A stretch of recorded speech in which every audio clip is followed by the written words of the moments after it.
మీ ఉద్యోగ సాధనలో మీకు తోడుగా మీ ఎస్ఎన్ఎస్ పబ్లికేషన్స్.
సో ఆప్షన్స్ మనకు ఎగ్జాక్ట్గా ఎలా ఉంటాయి అనేది కూడా చూద్దాం. డైరెక్షన్స్ ఏమి ఇచ్చాడంటే 1 నుంచి 53 వరకు ఉన్నటువంటి ప్రశ్నలకి each of the questions below consist of A so question and 2 statements numbered 1 and 2 given below it. You have to decide whether the data provided in the statements are sufficient to answer the question. Read both the statements and give answer అని చెప్పి అంటున్నాడు అనమాట. ఈ క్రింది ప్రశ్నలన్నింటిలో ఒక ప్రశ్న మరియు 2 ప్రకటనలు ఇవ్వబడతాయి. ఇచ్చిన ప్రశ్నకు ఈ ప్రకటనలు సమాధానం ఇవ్వగలవో లేదో నిర్ణయించండి. ఆన్సర్ ఇవ్వగలవో లేదో నిర్ణయించాలి. ఆన్సర్ తీసుకురావాల్సినటువంటి అవసరము లేదనమాట. ఓకేనా.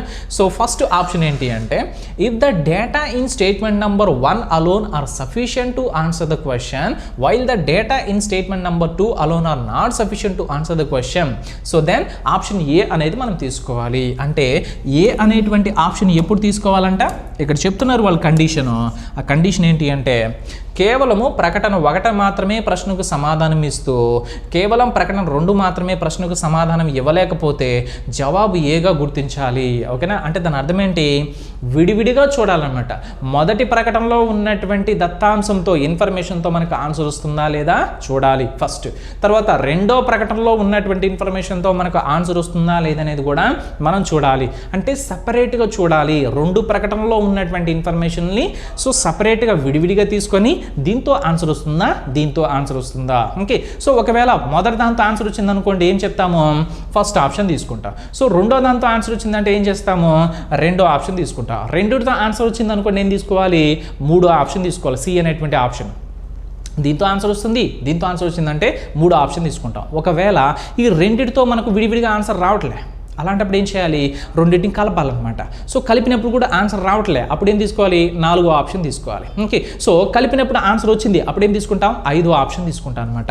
సో ఇక్కడ బి అనేటువంటి ఆప్షన్ ఏమి ఇచ్చారు చూడండి. ఓకే. సో ఏ అనేది ఎప్పుడు తీసుకోవాలి, మొదటి ప్రకటనతో మాత్రమే ఆన్సర్ రావాలి, రెండో ప్రకటనతో ఆన్సర్ రాకూడదు. అంటే రెండో ప్రకటనలో ఉన్నటువంటి విషయం మనకు క్వశ్చన్ని ఆన్సర్ చేయడానికి సరిపోకూడదు, లేకపోతే కొంచెం అనవసరమైనటువంటి విషయం అనేది అక్కడ ఇచ్చున్నారు. రెండో ఆప్షన్ ఏంటి, బి అనేటువంటిది if the data in statement number 2 alone are sufficient to answer the question while the data in statement number 1 alone are not sufficient to answer the question. అంటే రెండో ప్రకటనలో ఉన్నటువంటి విషయం మాత్రమే మనకు ఈ ప్రశ్నకి సమాధానం ఇవ్వాలి. మొదటి ప్రకటనలో ఉన్నటువంటి విషయము మనకు ఉన్నటువంటి ప్రశ్నకి ఆన్సర్ ఇవ్వకూడదు. అలాంటి సందర్భంలో బి అనేటువంటి ఆప్షన్ని తీసుకోవాలంట. సో తర్వాత మనం చూద్దాం. ఇక్కడ రెండో ఆప్షన్కి మనకు సో అదే తెలుగులో కూడా మనకు ట్రాన్స్లేషన్ ఇది ఇచ్చాడు. కేవలం ప్రకటన 2 మాత్రమే ప్రశ్నకు సమాధానం ఇస్తూ సో 1 మాత్రమే ప్రశ్నకు సమాధానం ఇవ్వలేకపోతే అప్పుడు జవాబు బిగా గుర్తించాలి. మూడోది ఎప్పుడు తీసుకోవాలంట, if the data either in statement number 1 alone or in statement number 2 alone are sufficient to answer the question. అంటే ప్రకటన 1 లేదా ప్రకటన 2లలో ఏదైనా ఒకటి ప్రశ్నకు సమాధానం ఇవ్వగలిగితే జవాబును సిగా తీసుకోవాలి. అంటే విడివిడిగా 2 ఆన్సర్ ఇవ్వాలన్నమాట. ఏ తీసుకున్నా అంటే స్టేట్మెంట్ నెంబర్ 1 ప్రకటన 1 తీసుకున్నా క్వశ్చన్కి ఆన్సర్ రావాలి, ప్రకటన 2 తీసుకున్నా ఆన్సర్ క్వశ్చన్కి వచ్చేసి ఆన్సర్ రావాలి. అలాంటప్పుడు మనం సి తీసుకోవాలి. ఓకేనా. సో డి అనేది ఎప్పుడు తీసుకుంటాము, if the data given in both the statements 1 and 2 together are not sufficient to answer the question. అంటే విడివిడిగా చూసినప్పుడు మొదటి ప్రకటనతో ఆన్సర్ రాకూడదు, రెండో ప్రకటనతో ఆన్సర్ రాకూడదు. కాబట్టి విడివిడిగా రానప్పుడు మనం ఏం చేయాలి, ఇమ్మీడియట్గా రెండింటిని కలపాలి. కలిపినప్పుడు కూడా ఆన్సర్ రాకపోతే అప్పుడు మనం డీని తీసుకోవాలి. ఓకేనా. సో మనం విడివిడిగా ఆన్సర్ రాలేదన్నమాట. ఈ అనేటువంటి ఆప్షన్ ఎప్పుడు తీసుకోవాలి మనము, if the data in both the statements 1 and 2 together are not necessary to answer the question. అంటే ప్రకటన 1 మరియు ప్రకటన 2 రెండిటిలోని దత్తాంశమును ఉపయోగించినప్పుడు మాత్రమే ప్రశ్నకు సమాధానం రాబట్టగలిగితే జవాబు ఈగా గుర్తించాలి. ఇక్కడ రెండింటిని కలిపిన ఆన్సర్ రాదు, ఇక్కడ రెండింటిని కలిపినప్పుడు ఆన్సర్ వస్తుందన్నమాట, విడివిడిగా రాదనమాట. 4వ ఆప్షన్కి 5వ ఆప్షన్కి తేడా గమనించండి. సో 4వ ఆప్షన్ ఎప్పుడు తీసుకుంటామంటే విడివిడిగా మొదటి తీసుకున్నప్పుడు రెండో తీసుకున్నప్పుడు విడివిడిగా తీసుకున్నప్పుడు ఆన్సర్ రాదు, విడివిడిగా తీసుకున్నప్పుడు ఆన్సర్ రాదు కాబట్టి రెండింటిని కలుపుతాం అనమాట. ప్రకటన 1లో ఉన్నటువంటి ఆ ఇన్ఫర్మేషన్, ప్రకటన 2లో ఉన్నటువంటి ఇన్ఫర్మేషన్ రెండింటికి కలిపిన ఆన్సర్ రాకపోతే 4, రెండింటిని కలిపినప్పుడు ఆన్సర్ వస్తే 5వ ఆప్షన్ తీసుకోవాలి. So options clear. First option ఎప్పుడు తీసుకుంటాం, సెకండ్ ఆప్షన్ ఎప్పుడు తీసుకుంటాం, third option, fourth option, fifth option ఎప్పుడు తీసుకుంటాం తెలుసా. ఇక్కడ ఏబిసిడీలా ఇచ్చాడో లేకపోతే 1, 2 సో 3, 4, 5 అయినా నంబర్లుగైనా ఇవ్వచ్చు, వచ్చే నష్టం ఏమి లేదనమాట. సో ఆప్షన్స్ కూడా మనకు క్లారిటీ వచ్చింది కాబట్టి ఇప్పుడు క్వశ్చన్స్లోకి వెళ్ళిపోదాం. మొదటి ప్రశ్న మనం చూద్దాం. సో మొదటి ప్రశ్న మనం చూసినట్లయితే ఏమంటున్నాడు ఇక్కడ ఈ మొదటి ప్రశ్నలో, how is Manik related to Nisha. అంటే నిషాకు మాణిక్కు గల సంబంధం ఏంటి అంటే నిషాకి మాణిక్ ఏమవుతాడు అని చెప్పి దాని అర్థం అనమాట. సో ఈ ప్రశ్న ఇచ్చాడు కదా, ఈ ప్రశ్న ఆన్సర్ చేయడానికి మనకు ఎన్ని సో ప్రకటనలు ఇచ్చాడు, 2 ఇచ్చాడు. ఈ ప్రకటనలు 2 కూడా మనం ఎలా చెక్ చేయాలి, మొదటి ప్రకటన తీసుకోవాలి. మొదటి ప్రకటనలో ఏమి ఇచ్చాడు అనేది మనం చూడాలి, తర్వాత దాంతో ఆన్సర్ వస్తుందా లేదా చెక్ చేసుకుంటాం. ఓకే. సో రెండో ప్రకటన తీసుకోవాలి, దాంతో ఆన్సర్ వస్తుందా లేదా చూడాలి. ఈ విధంగా విడివిడిగా మనం చెక్ చేసుకోవాలి. ఓకేనా. ఇది మాత్రం మనము మర్చిపోకూడదు. So Manik is related to Nisha అంటున్నాడు అనమాట. How is Manik related to Nisha. నిషాకి మాణిక్ ఏ విధంగా సంబంధం కలిగి ఉన్నాడు, లేకపోతే నిషాకి మాణిక్ ఏమవుతాడు అనేది ప్రశ్న అనమాట. మొదటి స్టేట్మెంట్లో ఏమంటున్నాడు, నిషా యొక్క Manik is the only son of Nisha's mother in law. Okay. So అంటే నిషా యొక్క అత్తగారి ఏకైక కుమారుడు మాణిక్ అంట. ఓకే. సో మనకు ఆల్రెడీ సో రక్త సంబంధాలు అనేటువంటి చాప్టర్ చూస్తున్నాం కాబట్టి అత్తగారి యొక్క ఏకైక కుమారుడు అంటే ఏమవుతారు, భర్త కదా అవుతారు. ఎస్, అత్తగారి యొక్క ఏకైక కుమారుడు అంటే అత్త అంటే మేనత్త కాదు, మేనత్త వేరే. అత్త అన్నప్పుడు దాని అర్థం ఏంటి అంటే మీకు సో మీ భర్త యొక్క తల్లి కానీ లేకపోతే మీ భార్య యొక్క తల్లిని కానీ అత్త అనాలి. ఓకే. సో మామ అంటే మీ భార్య యొక్క తండ్రి కానీ లేకపోతే మీ భర్త యొక్క తండ్రిని సో మామ అంటాం అనమాట. ఓకే. సో మేనమామ వేరే అనమాట, మేనమామ వేరే. సో కాబట్టి నిషా యొక్క భర్త మాణిక్. ఓకే. నిషా యొక్క భర్త మాణిక్. ఇప్పుడు ఇక్కడ అడిగినటువంటి ప్రశ్న ఏంటి, మాణిక్ నిషాకి ఏమవుతాడు, భర్త అవుతాడు అని చెప్పి మనం మొదటి స్టేట్మెంట్లో ఉన్నటువంటి ఇన్ఫర్మేషన్తో మనం ఆన్సర్ చెప్పచ్చా లేదా. ఎస్, మామూలుగా అయితే బొమ్మేసి చెప్పాలి, కాకపోతే ఇక్కడ ఉన్నటువంటి ఆ సంబంధం, రక్త సంబంధము చాలా సింపుల్గా ఉంది కాబట్టి డైరెక్ట్గా మనం ఆన్సర్ చెప్పేసాం. ఓకే. సో కాబట్టి మొదటి స్టేట్మెంట్తో మనకు ఆన్సర్ వస్తుందా లేదా. Yes.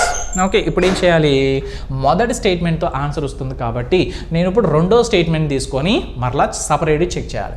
So Ritu is Manik's only sister అని చెప్పి చెప్తున్నాడు అనమాట. ఓకే, సో అంటే రీతు వచ్చేసి మాణిక్ యొక్క ఏకైక సోదరి అని చెప్పి చెప్తున్నాడు. బాగానే ఉంది.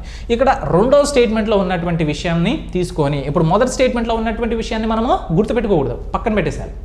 కేవలం రెండో స్టేట్మెంట్లో ఉన్నటువంటి విషయాన్ని మాత్రమే గమనించండి. ఆ ప్రశ్న గుర్తుండాలి, రెండో స్టేట్మెంట్లో ఉన్నటువంటి ఇన్ఫర్మేషన్ మీకు గుర్తు రావాలి. సో ప్రశ్న ఏంటి? మాణిక్ నిషాకి ఏమవుతాడు అనేటువంటిది ప్రశ్న. ఇక్కడ రెండో స్టేట్మెంట్ ఏమంటుందంటే ప్రకటన, రీతు మాణిక్ యొక్క ఏకైక సోదరి అంటే ఇప్పుడు మాణిక్ వచ్చేసి ఓకే, సో నిషాకి ఏమవుతాడు అనేటువంటి ప్రశ్నకి ఆన్సర్ చెప్పడానికి ఇక్కడ మనకి ఏదైనా మ్యాటర్ అనేది ఉందా? లేదు, అనవసరమైన విషయం ఇచ్చాడనమాట. సో మొదటి స్టేట్మెంట్లో ఉన్నటువంటి మొదటి ప్రకటనలో ఉన్నటువంటి విషయంతో మనకు ఆన్సర్ వస్తుంది, కానీ రెండో స్టేట్మెంట్లో ఉన్నటువంటి విషయము పనికిరానటువంటి డేటా అనమాట. సో కాబట్టి మొదటి దానితో మాత్రమే ఆన్సర్ వచ్చి రెండో దానితో మనకు ఆన్సర్ రాకపోతే అలాంటప్పుడు ఏ ఆప్షన్ మనం తీసుకోవాలి? మొదటి ఆప్షనే కదా, మొదటి ఆప్షన్ని తీసుకోవాలి. సో కాబట్టి మొదటి ప్రశ్నకి ఆన్సర్ ఏంటయ్యా అంటే ఏ అనేటువంటి ఆప్షన్. అంటే దాని అర్థం ఏంటి? మొదటి ప్రకటనతో మాత్రమే ఆన్సర్ వస్తుంది, రెండో ప్రకటనతో మాత్రము ఓకే సో ఆన్సర్ రావట్లేదు. ఓకేనా? సో ఈ క్వశ్చన్స్ కూడా మనకు ఓకే ఆల్రెడీ జరిగినటువంటి కొన్ని ఓకే సో ఎగ్జామ్స్ నుంచి అడిగినటువంటి ప్రశ్నలు అనమాట. సో ఆ ఏ ఎగ్జామ్ అనేది మీరు చూసుకోండి. నేను డైరెక్ట్గా సో మంచి మంచి క్వశ్చన్స్ సెలెక్ట్ చేసి నేను ఎక్స్ప్లెయిన్ చేస్తున్నాను కాబట్టి ఎక్స్ప్లెనేషన్ పార్ట్ అనేది ఓకే సో నేను కాన్సన్ట్రేట్ చేస్తాను.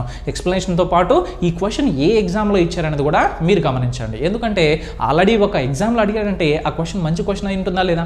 ఎస్, మంచి క్వశ్చన్ అయితేనే కదా వాళ్ళు అడుగుంటారు ఖచ్చితంగా. ఓకే, సో కాబట్టి మనం కాన్సెప్ట్ నేర్చుకోవడం అనేది సో ఎంత ఇంపార్టెంటో అది ప్రీవియస్ ఎగ్జామ్స్లో అంటే అది గత కాలంలో జరిగినటువంటి ఎగ్జామ్స్లో ఏ విధంగా అడిగారు అనేది తెలుసుకోవడం కూడా చాలా చాలా ఇంపార్టెంట్ అనమాట.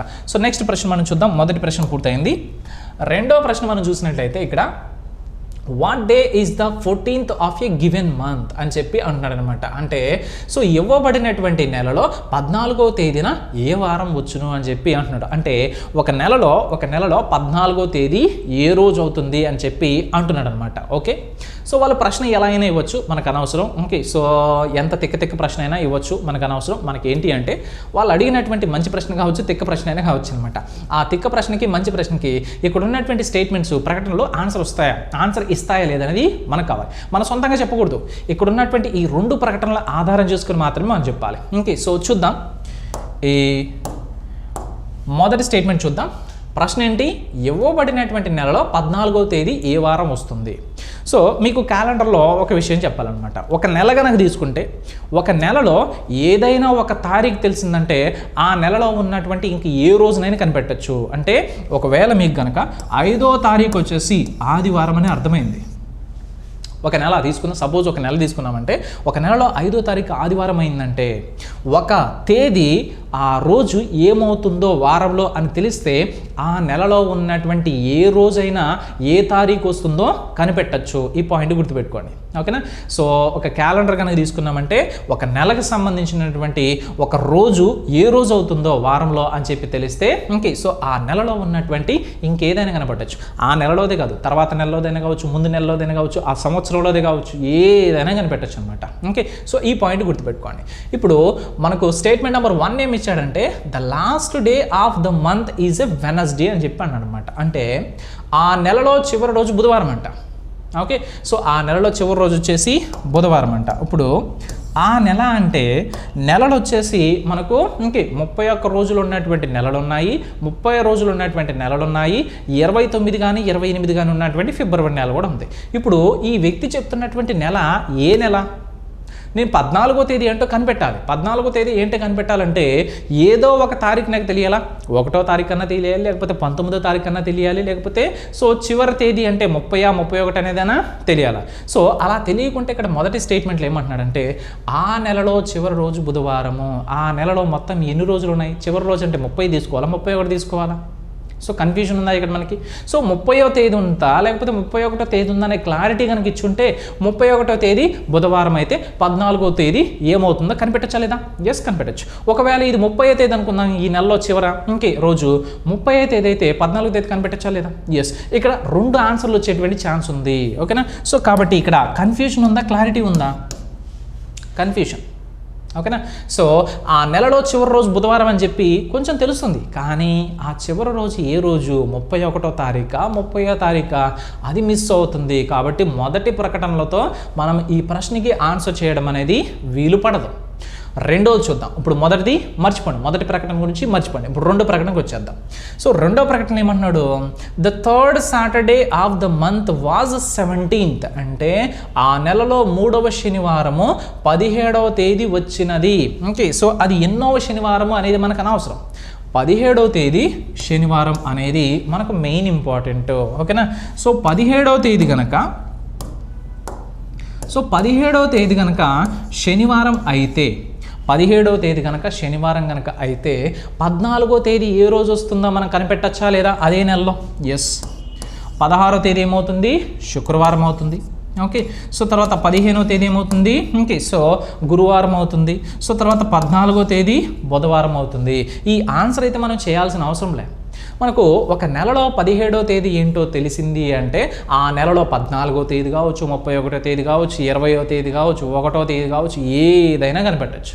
ఓకే, ఇక్కడ కనిపెట్టాల్సినటువంటి అవసరం లేదు మనకి. ఇక్కడ డేటా సఫిషియన్సీలో ఆన్సర్ కనిపెట్టడానికి ఈ డేటా సరిపోతుందా లేదా, ఇక్కడ ఉన్నటువంటి ఇన్ఫర్మేషన్ సరిపోతుందా లేదా అది గెస్ చేస్తారంటే చాలు, అది అర్థమైందంటే చాలు. మనం పెన్ను పేపర్ ఉపయోగించి మనం రఫ్ చేయాల్సి ఆ 14వ తేదీ ఏ రోజు వస్తుంది అని చెప్పి మనం రాసి మరీ ఆన్సర్ పెట్టాల్సిన అవసరం లేదు.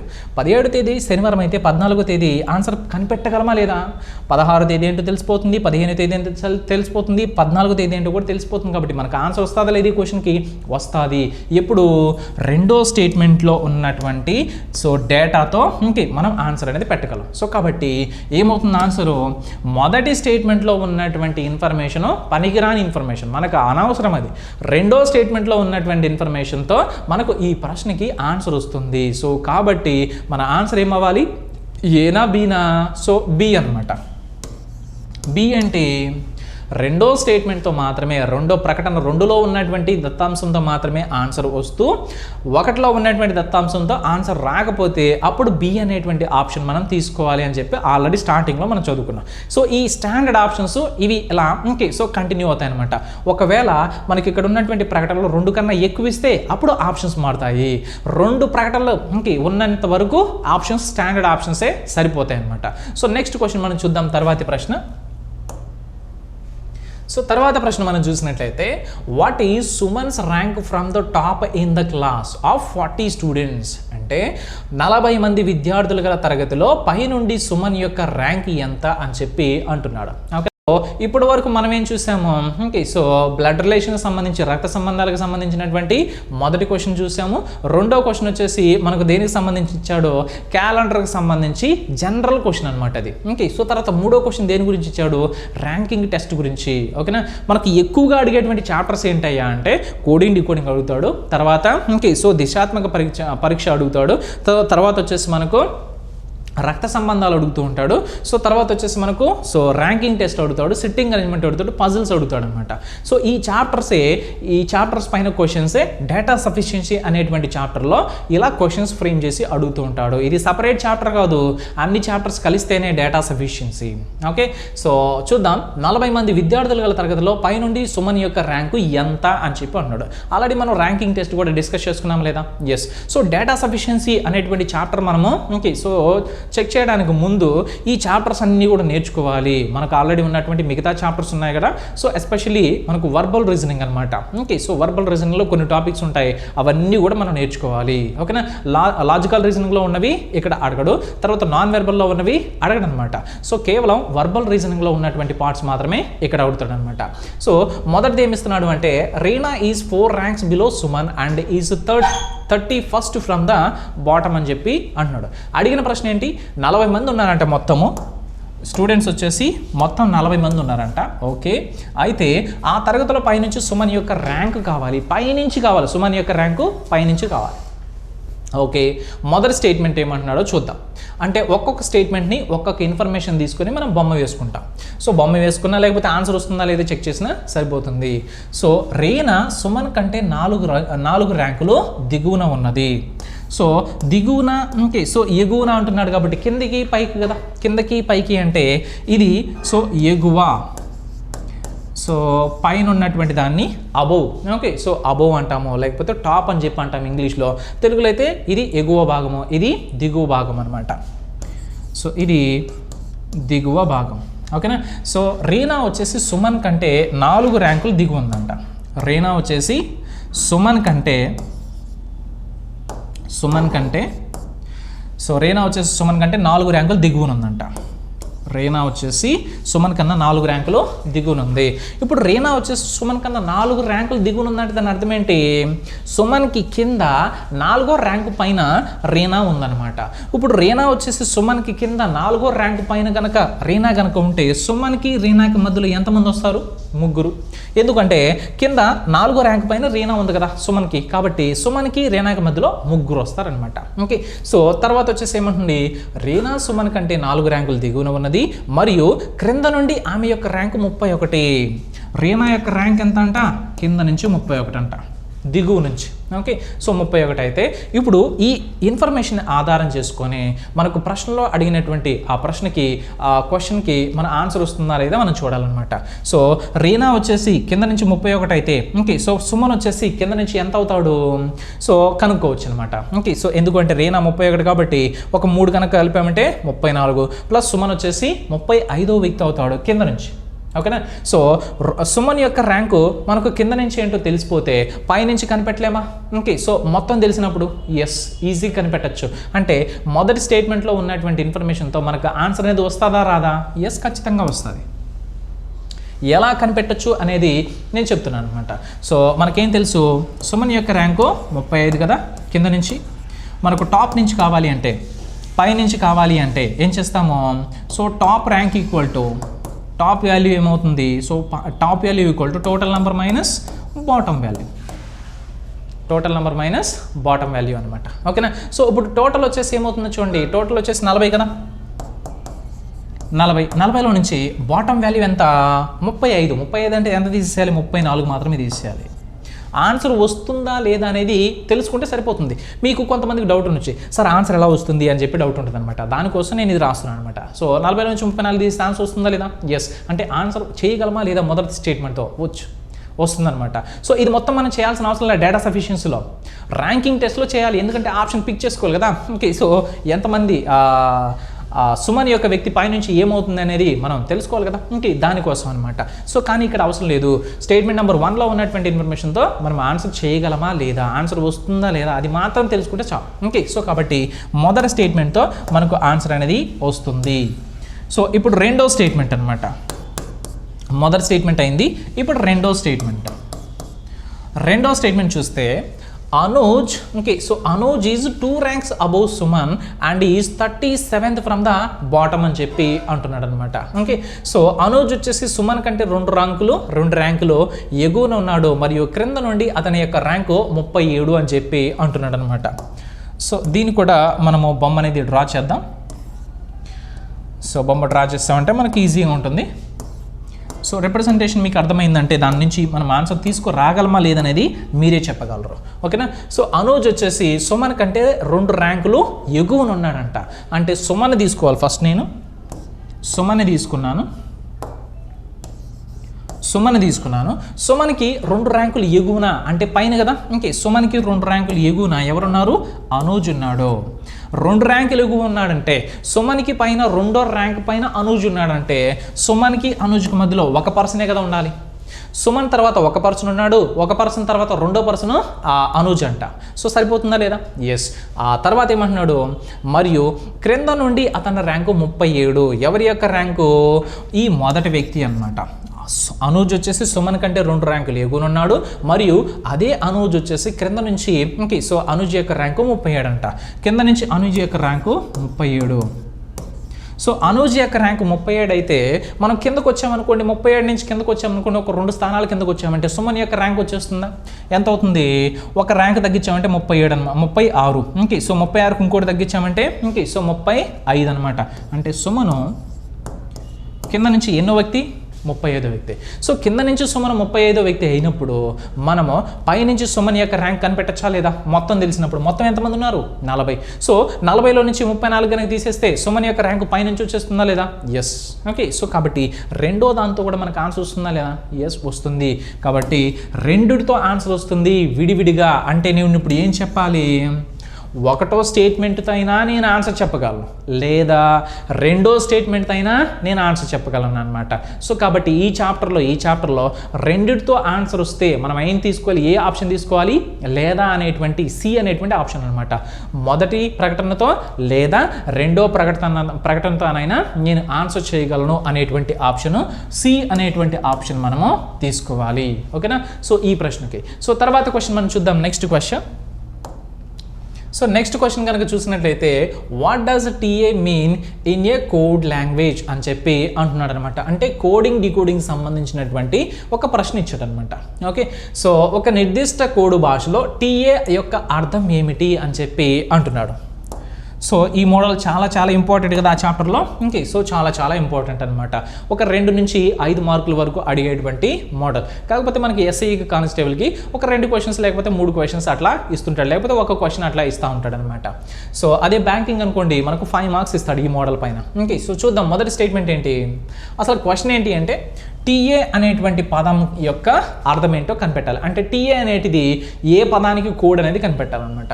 ఇప్పుడు మనకు కోడ్ కనిపెట్టాలంటే ఆ కోడ్ అయినా రిపీట్ అయి ఉండాలి, లేకపోతే ఓకే దానికి సంబంధించినటువంటి పదమైనా రిపీట్ అయి ఉండాలి.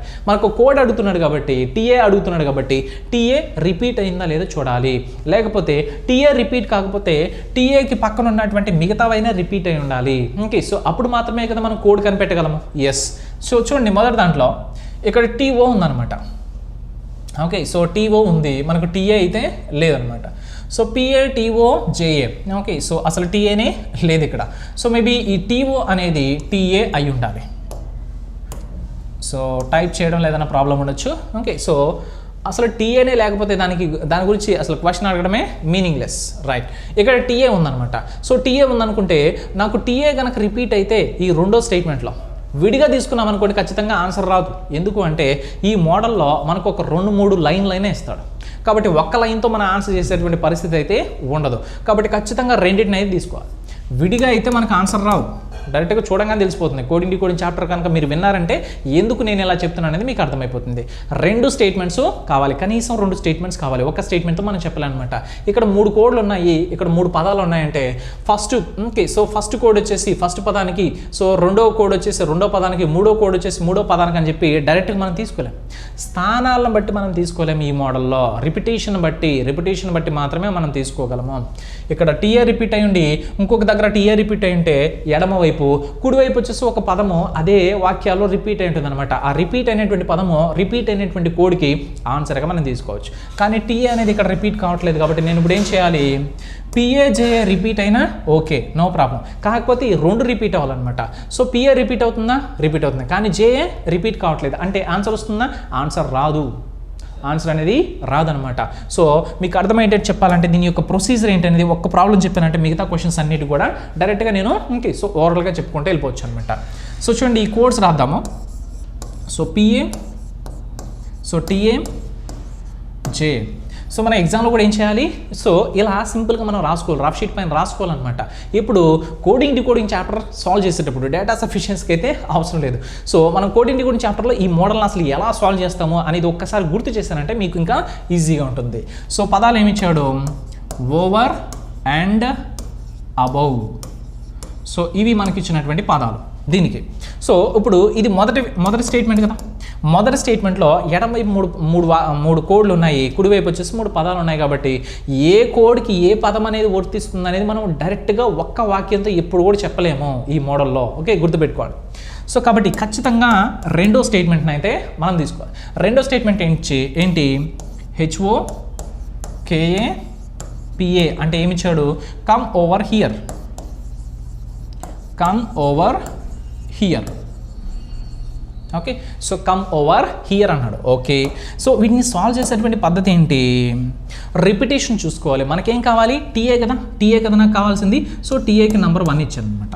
ఓకే, ఇప్పుడు నేనేం చేయాలంటే టీఏ ఎటువైపు ఉంది, ఎడమవైపు ఉంది, కుడివైపు వచ్చేసి పదాలు ఉన్నాయన్నమాట. ఎడమవైపు కోడ్లు ఉన్నాయి, కుడివైపు వచ్చేసి పదాలు ఉన్నాయి. ఓకేనా, ఇప్పుడు టీఏ వచ్చేసి ఎడమవైపు ఉంది కాబట్టి సో టీఏ వచ్చేసి ఎడమవైపు ఉన్నటువంటి కోడ్లు ఇంకెక్కడైనా రిపీట్ అయిందా? రిపీట్ కాలే. రిపీట్ అయితే అప్పుడు మనకు ఆన్సర్ అనేది ఈజీగా చేయొచ్చు. రిపీట్ కావట్లేదు కాబట్టి నేనేం చేయాలి, సో టీఏ వచ్చేసి ఎలిమినేట్ కావడం లేదు కాబట్టి పిఏ కానీ జేఏ కానీ ఎలిమినేట్ అయిపోతే, ఈ రెండు ఎలిమినేట్ అయిపోతే అప్పుడు టీఏ మిగులుతుంది, ఒక పదం మిగులుతుంది కుడివైపున. ఆ మిగిలిన పదము మిగిలినటువంటి కోడ్ ఒకదానికొకటి ఇంకే సో పరస్పరము సో వర్తిస్తాయి కాబట్టి అలా తీసుకోవచ్చు. కానీ పిఏ రిపీట్ అవుతుంది, పిఏ ఇక్కడ రిపీట్ అయింది కానీ జేఏ రిపీట్ అవుతుందా? లేదు. సో పిఏ కోడ్ ఏంటో మనకు కనిపెట్టచ్చు. పిఏ కోడ్ ఏంటి? ఈ రెండిట్లో మనకు రిపీట్ అయ్యేటువంటి పదం ఏంటి? ఓవర్ అనమాట. సో ఓవర్ అనేటువంటి పదం పదాల్లో రిపీట్ అవుతుంది, కోడ్లలో పిఏ రిపీట్ అవుతుంది కాబట్టి ఓవర్ అనేటువంటి పదానికి పిఏ అనేటువంటి కోడ్ని మనం తీసుకోవచ్చు. అంతేగాని ఇప్పుడు టీఏ కోడ్ అంటే మనం చెప్పలే, జేఏ కోడ్ ఏంటంటే చెప్పలే. రెండు కోడ్లు మిగిలి ఉన్నాయి, రెండు పదాలు మిగిలి ఉన్నాయి కాబట్టి ఇప్పుడు టీఏ అనేటువంటి పదానికి కోడ్ ఏంటి అంటే అండైన అవుతుంది లేదా అబోవ్ అయినా అవుతుంది. జేఏ కోడ్ ఏంటి? అండైన అవుతుంది, అబోవ్ అయినా అవుతుంది అనమాట. సో హెచ్ఓకి కోడ్ ఏంటంటే కమ్ అయినా అవుతుంది, హియర్ అయినా అవుతుంది. సో కేఏ కోడ్ ఏమవుతుంది? కమ్ కానీ హియర్ కానీ అవుతుంది అనమాట.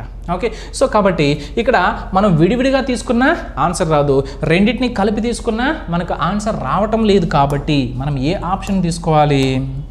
రెండింటిని కలిపి తీసుకున్న ఆన్సర్ రానప్పుడు మనం 4వ ఆప్షన్ డీనే కదా తీసుకోవాలి. ఎస్, సో కాబట్టి ఈ 4వ ప్రశ్నకు సరి అయినటువంటి జవాబు అంటే డీగా మనం తీసుకోవచ్చు. ఓకేనా, సో నెక్స్ట్ క్వశ్చన్ మనం చూద్దాం. తర్వాతి ప్రశ్న. సో తర్వాత ప్రశ్న మనం చూసినట్లయితే ఓకే, సో ఇక్కడ 5వ ప్రశ్న ఏమి ఇచ్చాడంటే among DF JP and A who reached office last. Okay, so DF JP మరియు ఏలలో ఆఫీస్కు చివరన చేరినటువంటి వ్యక్తి ఎవరు అని చెప్పి అంటున్నాడు అనమాట. ఇది కూడా ర్యాంకింగ్ టెస్ట్కి సంబంధించినటువంటిది, లేకపోతే పజిల్ టెస్ట్లు అయినా మనం తీసుకోవచ్చు. ఇలాంటి ప్రాబ్లమ్స్ అన్నీ కూడా ఓకే అరేంజ్మెంట్కి సంబంధించినవి కదా. ఎస్, సో చూద్దాం. సో ఇచ్చినటువంటి మొదటి స్టేట్మెంట్ ఏంటో చూద్దాం. F and J reached office together. F మరియు జేలు ఆఫీస్కు కలిసి వచ్చారు. మొదటి స్టేట్మెంట్ ఏంటి? ఎఫ్ మరియు జేలో ఇద్దరు కలిసి వెళ్ళారంట ఆఫీస్కి. అంటే ఒకేసారి వెళ్ళారు కదా, ఒకరు ముందు ఒకరు వెనకాల మామూలుగా అట్లా వెళ్తుంటారు, వీళ్ళిద్దరు వచ్చేసి కలిసి వెళ్ళారనమాట. ఎలా జరుగుతుంటుందా లేదా? సో మనం స్కూల్కి కావచ్చు, కాలేజీకి కావచ్చు, మన ఆఫీస్కి వెళ్ళేటువంటి సో సందర్భంలో మన ఫ్రెండ్స్ ఎవరైనా ఉంటారు, స్నేహితులు ఉంటారు కదా, సో వాళ్ళతో కలిసి మనం ఒకటేసారి వెళ్తామా? ఇద్దరు ఒకేసారి ఒక ప్లేస్కి వెళ్ళడం అనేది సో సాధ్యమా కాదా? ఎస్, ఓకే వెళ్తూ ఉంటారు. దీంతో ఎవరు ఆఫీస్కి చివరిగా వెళ్ళారు అనేటువంటి ప్రశ్నకి ఆన్సర్ చేయగలనా? ఎఫ్ జే ఇద్దరు కలిసి ఆఫీస్కి వెళ్ళారు. ఎప్పుడు వెళ్ళారు తెలియదు, అందరికన్నా ముందు వెళ్ళారు లేకపోతే అందరికన్నా చివరి వెళ్ళారు నాకు తెలియదు అనమాట. సో ఇప్పుడు నా క్వశ్చన్ ఏంటి అంటే అందరికన్నా చివర ఆఫీస్కి ఎవరు లేట్గా వెళ్ళారు. ఓకే, సో దీని నుంచి ఎక్కడున్నటువంటి ఇన్ఫర్మేషన్ నుంచి నేను చెప్పలేను. నాకు తెలిసింది ఏంటి అంటే ఎఫ్ జే కలిసి వెళ్ళారు. ఓకే, అది మాత్రమే తెలుసు. ముందు ఎవరు వెళ్ళారు, ఇంకే మధ్యలో ఎవరు వెళ్ళారు, చివరి ఎవరు వెళ్ళారు అనేది నాకు తెలియదు అనమాట. సో కాబట్టి ఇక్కడ ఉన్నటువంటి ఈ ఇన్ఫర్మేషన్తో నేను ఆన్సర్ చేయలేను. మొదటి స్టేట్మెంట్లో ఉన్నటువంటి ఇన్ఫర్మేషన్తో ఆన్సర్ చేయలేను కాబట్టి నేనేం చేస్తున్నాను, రెండో స్టేట్మెంట్కి వెళ్ళిపోతున్నా. రెండో స్టేట్మెంట్ ఏంటి? Only D and P reached office ahead of J. Okay, so అంటే దాని అర్థం ఏంటి? జే కంటే ముందుగా డి మరియు పిలు మాత్రమే ఆఫీస్కి వెళ్ళారు. D and P. So J కంటే ముందుగా ఎవరు వెళ్ళారంటే డి మరియు పి మాత్రమే వెళ్ళారు. Only D and P reached office ahead of J. So అంటే మిగతా వాళ్ళందరూ జే కన్నా వెనకాల వెళ్ళినట్టే కదా. సో వీళ్ళు వచ్చేసి ముందు వెళ్ళారు, అందరికన్నా ముందు వెళ్ళిపోయారు అనమాట. సో తర్వాత జే వెళ్ళాడు. సో జే తర్వాత మిగతా ఇంకే వాళ్ళు వెళ్ళారనమాట. అసలు ఎంతమంది ఉన్నారు ఫస్ట్ చూద్దాం. DF JP and A. Okay, so D వచ్చేసాడు, పి వచ్చేసాడు, జే వచ్చాడు అనమాట. డిపి జే కంప్లీట్ అయితే ఇంక ఉన్నటువంటి వాళ్ళు ఎవరు? F A. ఈ ఎఫ్ ఏలో ఎవరు ముందు వెళ్ళారు, ఎవరు వెనక్కి వెళ్ళారు తెలిస్తే మనం ఆన్సర్ పెట్టేయచ్చు. కానీ రెండో స్టేట్మెంట్లో మనకు ఎఫ్ ఏ ఈ ఇద్దరిలో ఎవరు ఫస్ట్ వెళ్ళారు, ఎవరు చివరి వెళ్ళారు మనకు తెలియదు అనమాట. సో కాబట్టి ఆన్సర్ చేయగలమా? ఎవరు ఆఫీస్కి లేట్గా వెళ్ళారు అనేటువంటి ప్రశ్నకి లేదు. అంటే విడివిడిగా తీసుకున్నప్పుడు మనకు ఆన్సర్ అయితే రావట్లేదు కాబట్టి ఇప్పుడు ఏం చేయాలి? రెండింటిని కలపాలి.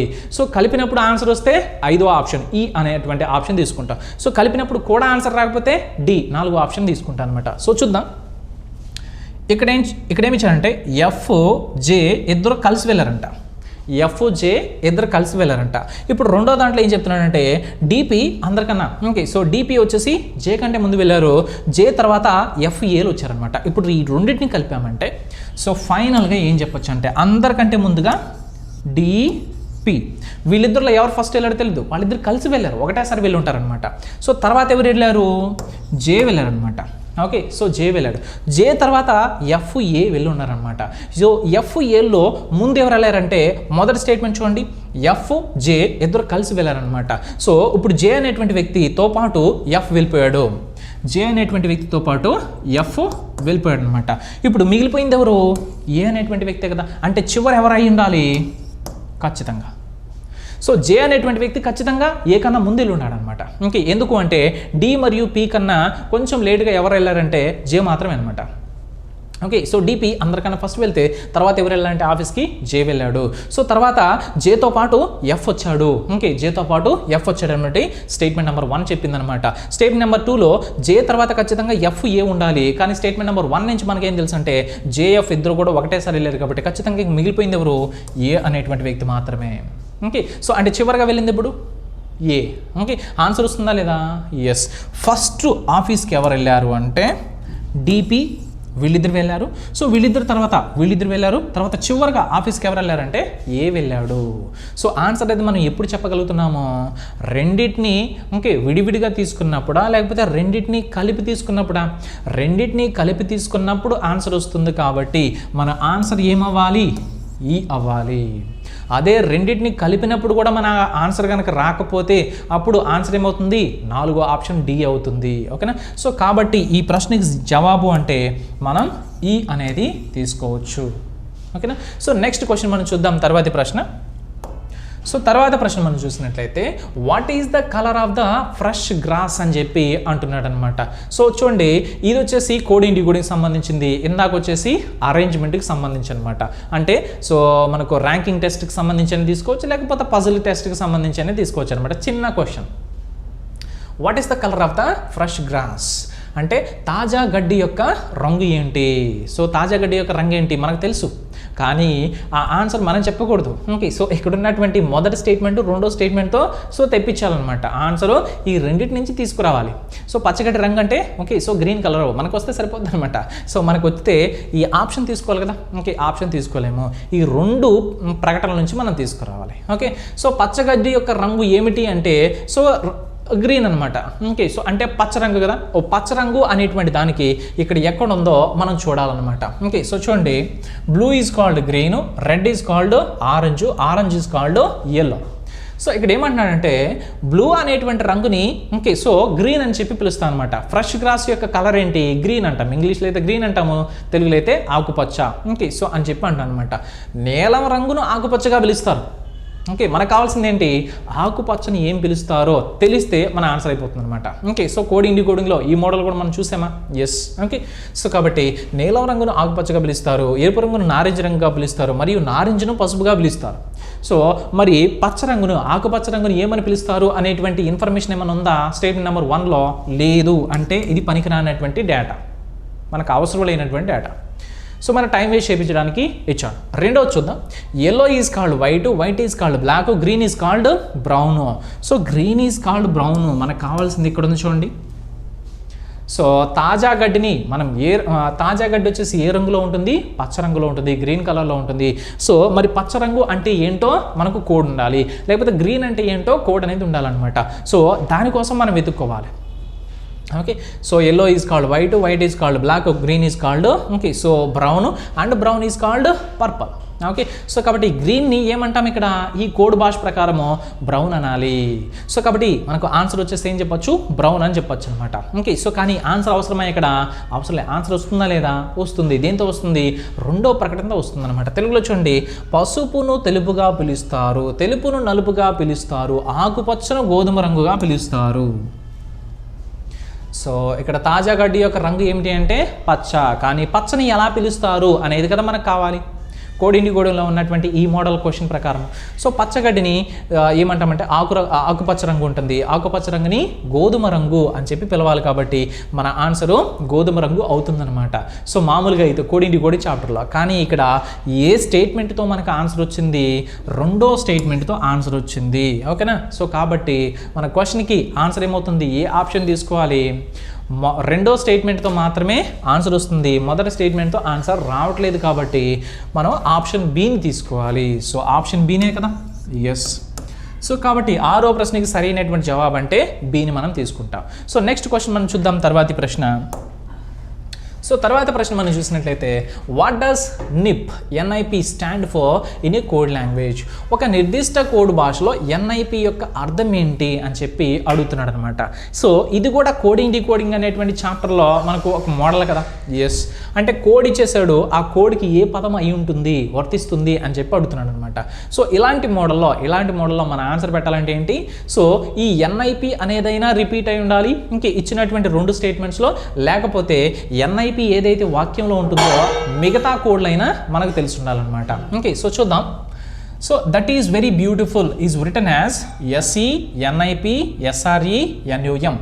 So that is very beautiful. 4 పదాలు ఇచ్చాడు ఇక్కడ. ఈ 4 పదాలకి 4 కోడ్లు ఇచ్చాడు అనమాట. SE అనేది ఒక కోడు, NIP అనేది ఒక కోడు, SRE అనేది ఒక కోడు, NEUM ఓకే NUM అనేది ఇంకొక. సో ఆ కోడ్ భాషలో ఇంకొక వాక్యం కూడా ఇచ్చాడు. దట్ ఈస్ వెరీ బ్యూటిఫుల్ అనేటువంటిది. So SE NIP SRE NUM ఒకే ప్రకటనలో 2 ఓకే సో వాక్యాలు ఇచ్చేస్తారనమాట. ఓకే, సో మనకు ఇలాంటి మోడల్లో కనీసం ఒక 2 వాక్యాలైనా ఉంటే ఏదైనా ఒక పదం యొక్క కోడ్ అనేది కనిపెట్టచ్చు అని చెప్పి మనం ఆల్రెడీ కోడింగ్ డీకోడింగ్ చాప్టర్లో డిస్కస్ చేసుకున్నాం. ఇక్కడ చూడండి, సో ఇక్కడ మనకు NIP రిపీట్ అవుతుంది, ఇక్కడ మనకు NIP రిపీట్ అవుతుంది అనమాట. ఈ NIP కాకుండా ఇంకేదైనా రిపీట్ అవుతుందా లేదు చూడండి. SRE కూడా రిపీట్ అవుతుందా? సో ఎస్, సేమ్గా ఉంది. That is very beautiful. Okay, so that is very beautiful. So same అదే కోడ్ భాషలో వచ్చేసి మనకు ఒకటి ఇచ్చారనమాట. ఓకే, ఇంగ్లీష్లో ఇచ్చారు, తెలుగులో ఇచ్చాడు, మనం 2 సార్లు ఇచ్చారని చెప్పి సంబరపడ్డాము. సో ఏం లేదు, అదే వాక్యాన్ని తెలుగులో ఇంగ్లీష్లో ఇచ్చారు కదా. సో ఇప్పుడు వచ్చేసి ఒక వాక్యం వచ్చేసి ఎడం వైపు ఉంది, ఆ వాక్యంలో కొన్ని పదాలు ఉన్నాయి. సో కుడివైపు వచ్చేసి వాటికి సంబంధించినటువంటి కోడ్లు ఉన్నాయన్నమాట. సో బాగానే ఉంది, కానీ ఒకే వాక్యంతో మనం ఆన్సర్ అనేది చేయగలమా? చేయలేం. ఓకే, సో వాక్యంతో ఆన్సర్ అనేది మనము చేయలేం. కాబట్టి ఇప్పుడు ఏం చేయాలి, మొదటి స్టేట్మెంట్ ఒక్కదాంతోనే ఆన్సర్ చేయలేం, కాబట్టి రెండో స్టేట్మెంట్ కూడా మనం తీసుకోవాలి. సో రెండో స్టేట్మెంట్ తీసుకున్న సపరేట్గా మనం ఆన్సర్ చేయగలమా? లేదు, కాబట్టి రెండింటిని కలిపి మనము తీసుకోవాలి. So my house is beautiful అనేటువంటి వాక్యానికి NIP SEO SRE okay so TIP అని చెప్పి ఇచ్చాడు. ఇక్కడ చూడండి, ఈ మొదటి వాక్యంలో రెండో వాక్యంలో సో NIP రిపీట్ అవుతుంది. ఓకే, సో NIP రిపీట్ అవుతుంది, తర్వాత SRE రిపీట్ అవుతుంది అనమాట. SRE కూడా రిపీట్ అవుతుంది, తర్వాత అంతే 2 పదాలు రిపీట్ అవుతున్నాయి. 2 పదాలు రిపీట్ అయినప్పుడు మనం ఆన్సర్ కనిపెట్టగలమా? లేదు. సో సపరేట్గా రిపీట్ అయితే ఓకే, సో అప్పుడు ఓకే. సో 2 వాక్యాల్లో 2 పదాలు రిపీట్ అవుతున్నాయి అంటే ఇప్పుడు మనం కోడ్ కనుక తీసుకున్నట్లయితే ఇటు పక్క ఎడం వైపు ఏ పదాలు రిపీట్ అవుతున్నాయి చూడండి. మై హౌస్ ఈజ్ బ్యూటిఫుల్, ఇక్కడ బ్యూటిఫుల్ ఉంది, ఇక్కడ బ్యూటిఫుల్ ఉంది అనమాట. సో ఇక్కడ ఈజ్ ఉంది, ఇక్కడ ఈజ్ ఉంది, ఇక్కడ NIP ఉంది, ఇంక SRE ఉంది, NIP ఉంది, SRE ఉంది. అంటే దాని అర్థం ఏంటి?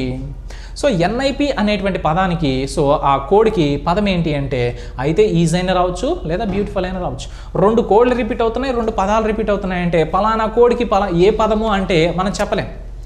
ఒక కోడ్ కనుక రిపీట్ అయితే రెండిట్లో మనకు ఒక పదం ఎడం వైపు రిపీట్ అవుతుంది కాబట్టి ఈజీగా మన ఆన్సర్ తీసుకోవచ్చు. ఇక్కడ 2 పదాలు రిపీట్ అవుతున్నాయి కాబట్టి 2 కోడ్లు రిపీట్ అవుతున్నాయి కాబట్టి NIP కోడ్ ఏంటంటే ఈజ్ అయినా అవ్వాలి, బ్యూటిఫుల్ అయినా అవ్వాలి. అంటే క్లారిటీగా చెప్పగలుగుతున్నామా? లేదు. సో కాబట్టి మనం ఏం చెప్పొచ్చు, రెండింటిని కలిపి తీసుకున్నా మనకు ఆన్సరు రావట్లేదు, కాబట్టి ఆప్షన్ ఏమవుతుంది?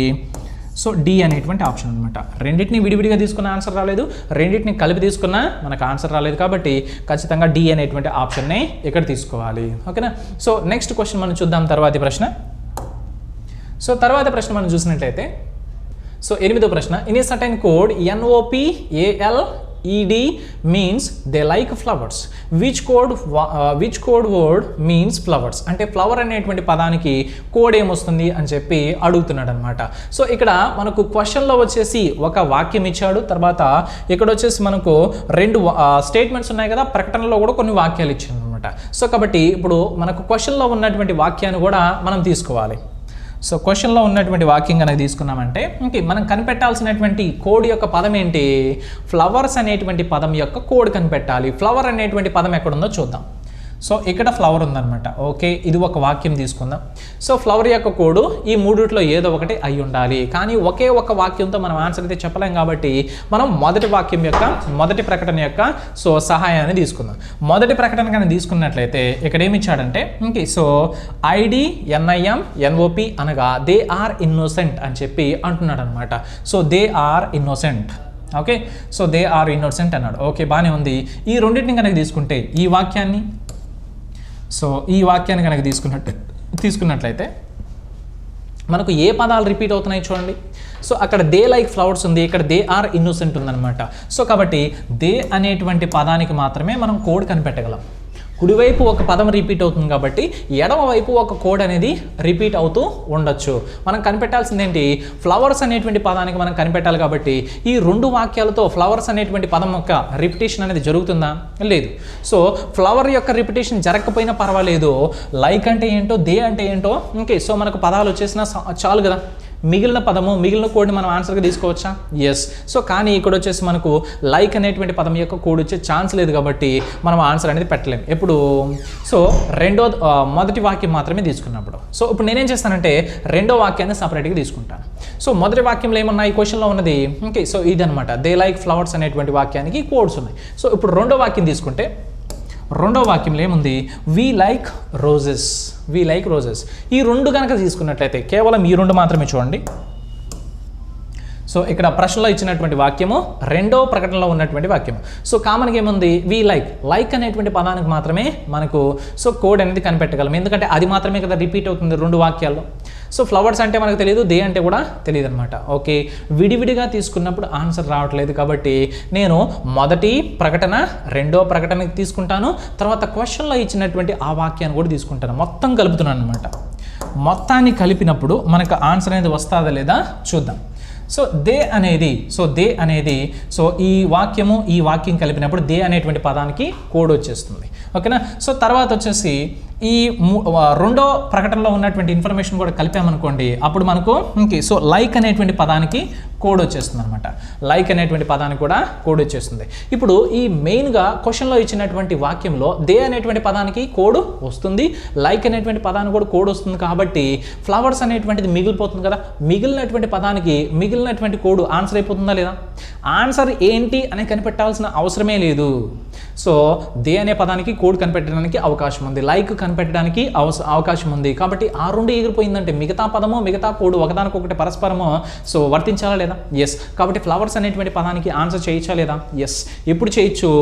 విడివిడిగా తీసుకున్నప్పుడు మనం ఆన్సర్ చేయలేకపోతున్నాము.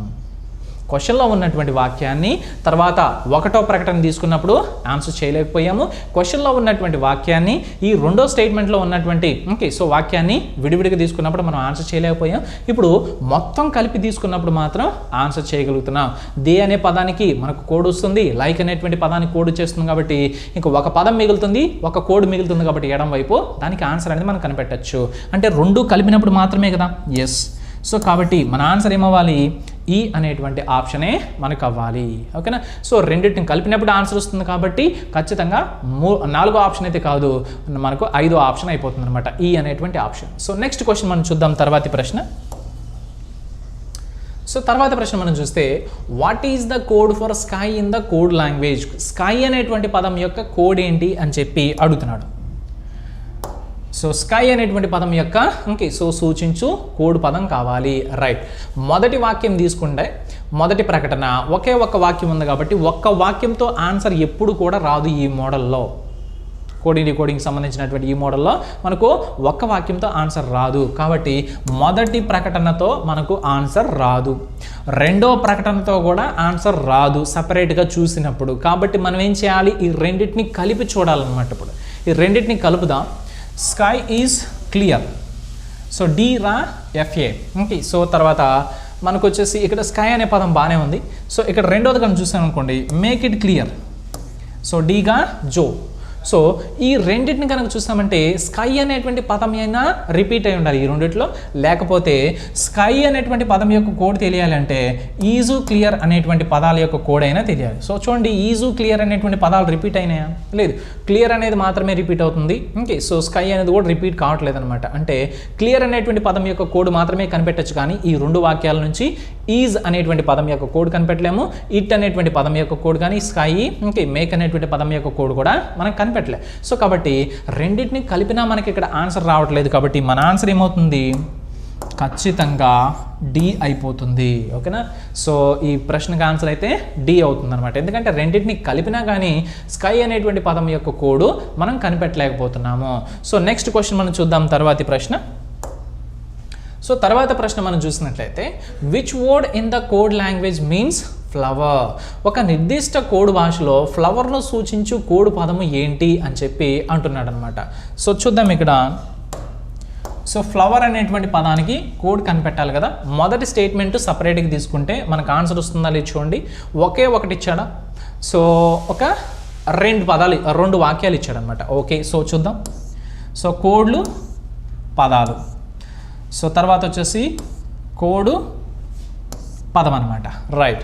సో ఇప్పుడు మొదటి స్టేట్మెంట్లో ఉన్నటువంటి ఓకే, సో ఆ రెండు వాక్యాలు కనుక తీసుకున్నట్లయితే సో రోజు ఫ్లవర్ ఈజ్ బ్యూటిఫుల్, తర్వాత ఇంకొక పదము బ్యూటిఫుల్ ట్రీ అనమాట.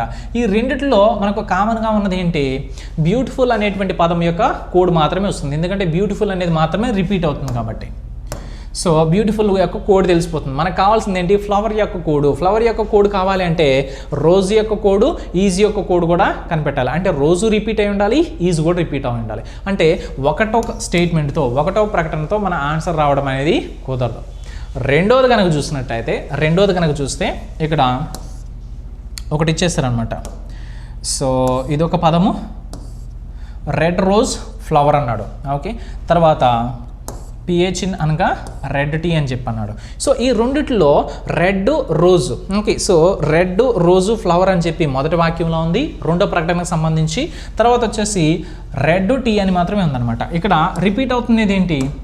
రెడ్ అనేటువంటి పదం మాత్రమే రిపీట్ అవుతుంది కాబట్టి ఈ రెండవ ప్రకటనలో ఉన్నటువంటి ఈ రెండు ఓకే, సో వాక్యాలను కనుక ఉపయోగించుకుంటే రెడ్ అనేటువంటి పదానికి మాత్రమే మనకు కోడ్ వస్తుంది. సో తర్వాత వచ్చేసి టీ అనేటువంటి పదానికి కూడా కోడ్ వస్తుంది, కానీ రోజ్ అనేటువంటి పదానికి, ఫ్లవర్ అనేటువంటి పదానికి కోడ్ వస్తుందా? రాదు. మనకు కావాల్సింది ఏంటి? ఫ్లవర్. అంటే విడిగా తీసుకున్నప్పుడు మనకు రెండవ ప్రకటనతో కూడా ఆన్సర్ వచ్చే ఛాన్స్ లేదు. ఓకే, ఇప్పుడు నేనేం చేస్తానంటే రెండింటిని కలుపుతాను అనమాట. రెండింటిని కలిపాను అనుకోండి, ఇక్కడ మనకి ఇంకేముంది? బ్యూటిఫుల్ మనకు రిపీట్ అవుతుంది కాబట్టి అర్థమైపోతుంది. సో తర్వాత సో రోజ్ అనేది రిపీట్ అవుతుందా లేదా? ఎస్, రోజ్ అనేది ఇక్కడ రిపీట్ అవుతుంది. ఓకేనా? సో తర్వాత వచ్చేసి మనకి ఓకే, సో ఇక్కడ చూసామంటే సో బ్యూటిఫుల్ యొక్క కోడ్, ట్రీ యొక్క కోడ్ వచ్చేస్తుంది అనమాట మొదటి వాక్యంతో. ఓకే, సో ఇక్కడ రోజ్ అనేటువంటి పదం కూడా రిపీట్ అవుతుంది కాబట్టి రోజు యొక్క కోడ్ కూడా వచ్చేస్తుంది. సో కాకపోతే మనకి ఇక్కడ చూడండి, ఓకే, సో ఫ్లవర్ అనేది ఎక్కడ రిపీట్ అవుతుంది? సో మొదటి ప్రకటనలో ఉన్నటువంటి మొదటి వాక్యంలో, తర్వాత రెండవ ప్రకటనలో ఉన్నటువంటి మొదటి వాక్యంలో కూడా సో ఫ్లవర్ అనేది రిపీట్ అవుతుంది అనమాట. ఓకే, సో రోజు ఫ్లవర్ రెండు రిపీట్ అవుతున్నాయి కాబట్టి ఇక్కడ సో అంటే సేమ్ స్టేట్మెంట్స్లో, సేమ్ సెంటెన్సెస్లో, అదే వాక్యాల్లో రెండు సమానమైనటువంటి వాక్యాలు కదా. ఈ వాక్యంలో రోజు ఫ్లవర్ రిపీట్ అవుతుంది, ఈ వాక్యంలో కూడా ఓకే, సో రోజు ఫ్లవర్ రిపీట్ అవుతుంది కాబట్టి అదే వాక్యాల్లో ఒక పదం కన్నా ఎక్కువ రిపీట్ అయితే అప్పుడు ఆ రెండు పదాల యొక్క కోడ్లో కూడా కన్ఫ్యూజనే ఉంటుంది, క్లారిటీ ఉండదు. సో కాబట్టి మనం ఏం చెప్పొచ్చు? ఇక్కడ కూడా మన ఆన్సర్ అనేది రాదు. రెండింటినీ మనం కలిపి తీసుకున్నా మనకు ఆన్సర్ వచ్చేటువంటి ఛాన్సు లేదు ఇక్కడ. సో కాబట్టి 10వ ప్రశ్న కూడా ఆన్సర్ ఏమవుతుందంటే డీనే అయిపోతుంది.